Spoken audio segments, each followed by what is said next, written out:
Bonjour et bienvenue sur la chaîne. C'est comme ça que j'imagine ta voix, mon petit cœur. Salut et bienvenue sur la chaîne. Aujourd'hui on se retrouve pour une nouvelle vidéo et je vais vous parler de ce beau pavé qui est Nevernight de J. Christophe, paru chez les éditions de Saxus. Vu que c'est un gros pavé, je vais le poser derrière moi parce qu'il est hyper lourd, voilà, il fait plus de 700 pages. J'ai reçu ce livre courant du mois de janvier, il m'avait été offert par ma sœur pour Noël et si vous suivez mon Instagram, je l'attendais depuis un certain temps parce que je savais qu'elle allait m'offrir celui-là en particulier et je me suis dit qu'il fallait que je le lise assez rapidement parce que normalement le tome 2 était prévu pour le printemps 2021, on n'a pas eu encore l'annonce de la sortie du deuxième tome, donc j'ai pris les devants et je l'ai lu au mois de mars, ça a été ma première lecture du mois. Avant de savoir que De Saxus allait traduire et publier ce livre, j'en avais déjà beaucoup entendu parler de cette saga, tout d'abord par Elise de la chaîne A Book and a Cup.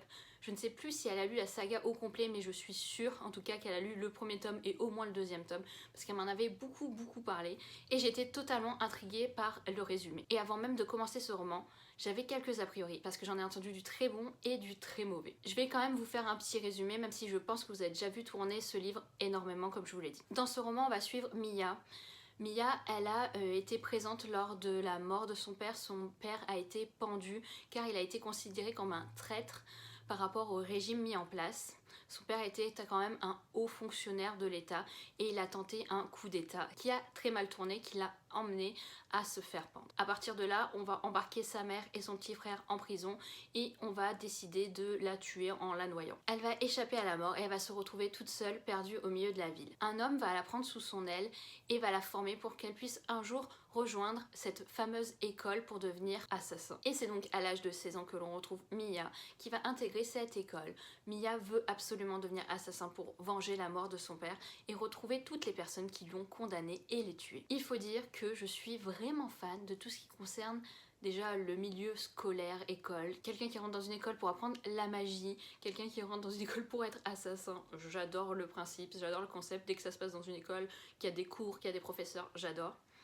Le côté assassin, j'adore comme dans Throne of Glass, qui est Eleana en français, le fait qu'elle soit assassineuse. Rien qu'avec le résumé, c'était sûr que j'allais être fan. Et je peux déjà vous dire que ça a été presque un coup de cœur. Pourquoi ça n'a pas été un coup de cœur? Je vais vous revenir sur les petites choses qui ont fait que j'ai pas pu mettre un 5 étoiles sur 5. Donc il est noté avertissement de contenu, violence, torture, sexe, langage grossier, description explicite de blessures. Au moins on peut pas dire qu'on n'a pas été prévenu. On rentre tout de suite dans l'histoire avec un premier chapitre où on tombe sur une scène de sexe entre Mia et un adulte. Je trouve comme entrée en matière, on a connu mieux. Je n'ai pas spécialement de problème avec les scènes de sexe parce que je lis de la romance, je lis du new adulte, donc je sais qu'il va y avoir des scènes comme ça que je vais retrouver dans mes romans. Et le problème c'est comment la chose est amenée, comment les mots de vocabulaire employés sont assez crus. Et je me suis dit, est-ce que ça sert vraiment l'histoire? Est-ce qu'une entrée en matière comme celle-ci sert vraiment l'histoire? Je comprends que l'auteur a voulu dire tout de suite, écoutez,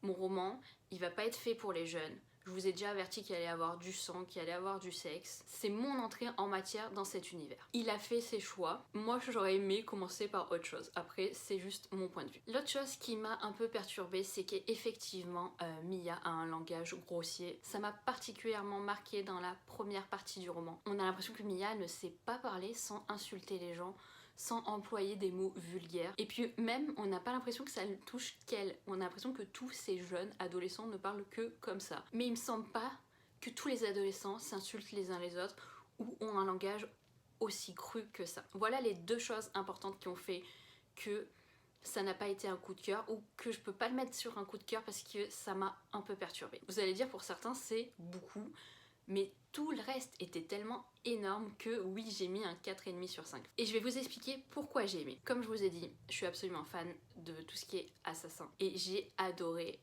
quand Mia intègre l'école. Toute la partie un peu avant a été longue à se mettre en place, mais au moment où elle arrive à l'école, j'étais trop contente parce que ça veut dire des profs, ça veut dire des cours, ça veut dire de l'apprentissage, ça veut dire de la concurrence avec les autres élèves parce que le but c'est qu'à la fin, il n'y a pas beaucoup de personnes qui deviennent assassins. Ils ont des cours assez bizarres. Alors il y a des cours normaux entre guillemets pour moi pour être assassin, il y a des cours de combat.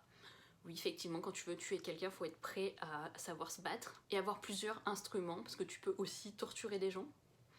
Il y a des cours de potions, parce que tu peux aussi les tuer, pas forcément avec genre un couteau ou une épée, tu peux aussi les tuer avec une potion. Donc faut savoir en faire, et faut savoir comment guérir quelqu'un qui a ingéré une potion. Le gouvernement en place est au courant de cette école d'assassins, est au courant qu'il y a des assassins, j'allais dire pas partout, mais il y a des assassins en gros, et va essayer de te tuer. Ça les arrange pas, ça, des assassins qui se promènent dans leur pays, ça ne les arrange absolument pas. Il va y avoir aussi des cours où on va te transformer physiquement un peu à la Red Rising en gros. Ça m'a un peu perturbée, mais je comprends le sens de la transformation physique pour certains.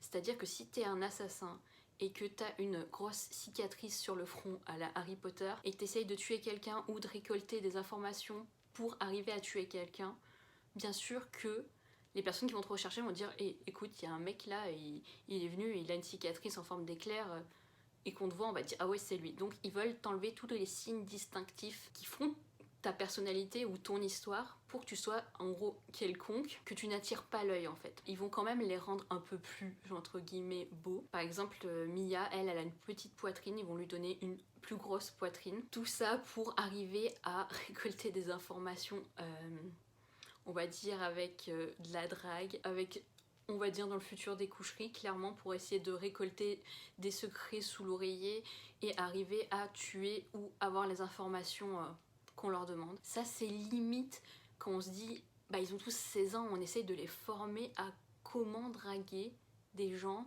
pour leur soutirer des informations. Je me suis dit waouh, mais ils ont 16 ans, ils auraient eu 21 ans.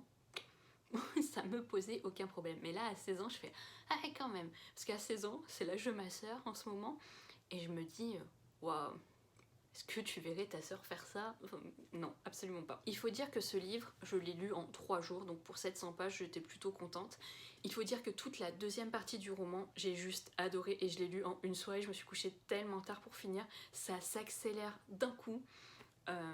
Il y a des retournements de situation que je n'ai absolument pas vu venir et je pense que c'est aussi pour ça que j'ai autant aimé. J'étais dans l'histoire, j'étais vraiment dans l'ambiance et il se passe des choses, je me suis dit, oh mon dieu, jamais j'aurais imaginé ça. J'ai aussi été bien emballée par toute cette ambiance un peu romantique. On va dire que le gouvernement mis en place est à peu près dans le même style qu'à Rome dans l'Antiquité et il y a de la corruption. Ça reste vraiment en surface. On n'en sait pas trop. Quelques pistes sont lancées. Le but étant, à mon avis, de beaucoup plus le développer dans le deuxième tome. Sachant qu'on m'a dit que cette saga était plutôt adulte, là j'ai trouvé ce premier tome vraiment young adult. Pour le coup c'est sûr, Mia elle a 16 ans et ils ont des comportements d'adolescents. Mais on m'a dit que par la suite, ça allait devenir plus adulte. Donc j'ai hâte de voir ça. Je pense qu'il y aura peut-être plus de meurtres, de sang dans la suite. Mais moi j'ai aucun problème avec le sang dans les livres. Hein. Ni dans les films d'ailleurs. C'est pas du tout la chose qui va me dégoûter quand je vais lire les livres. J'ai eu un peu de mal avec Mia au début, de par son langage grossier, ça va beaucoup mieux par la suite. Même si je trouve qu'elle fait des actions qui des fois ne seront pas cohérentes. On peut mettre ça sur le fait que ça soit une ado et qui réfléchisse pas trop. Mais au final, elle s'en sort bien. Elle est mature. Je pense qu'elle a beaucoup évolué grâce à cette école. En gros, si vous aimez le concept de la formation dans une école, d'avoir différents cours, d'avoir de la concurrence entre élèves, d'avoir un monde qui va s'élargir sûrement dans un deuxième tome, ce livre est fait pour vous. Tout ce côté fantasy, je vous en ai pas parlé, ni dans mon ressenti, ni dans le résumé. J'ai pas trop envie de vous le gâcher, parce que moi je n'avais pas relu le résumé avant de me lancer dans ce roman. J'ai bien aimé, mais là aussi je pense qu'il peut être encore plus exploité par la suite. Conclusion, comme je viens de vous dire, j'attends vraiment la suite de ce deuxième tome et j'ai hâte qu'il nous annonce la date de la parution de celui-ci. Si vous avez lu ce roman, n'hésitez pas à m'en parler en commentaire. Si vous avez aimé, dites-moi pourquoi. Si vous n'avez pas aimé, dites-le moi aussi. J'aimerais vraiment discuter avec vous sur les points qui ont fait que vous avez aimé ou non ce roman. J'espère que ce format de vidéo vous a plu, d'avoir un focus sur un seul livre en particulier. J'ai décidé de faire ça de temps en temps parce que j'avais pas envie de mettre ce livre parmi un update lecture. On se retrouve prochainement pour un vlog de mon week-end à 1000 que j'ai tourné il y a plus de 2 semaines mais que je n'ai toujours pas monté. C'est tout sur mon ordinateur, mais je traîne vraiment pour le monter alors que j'ai bien aimé le tourner, c'est juste que je déteste le montage. Mais ne vous inquiétez pas, la semaine prochaine, il sera en ligne sur la chaîne. Du coup, on se retrouve prochainement pour une nouvelle vidéo. Bye!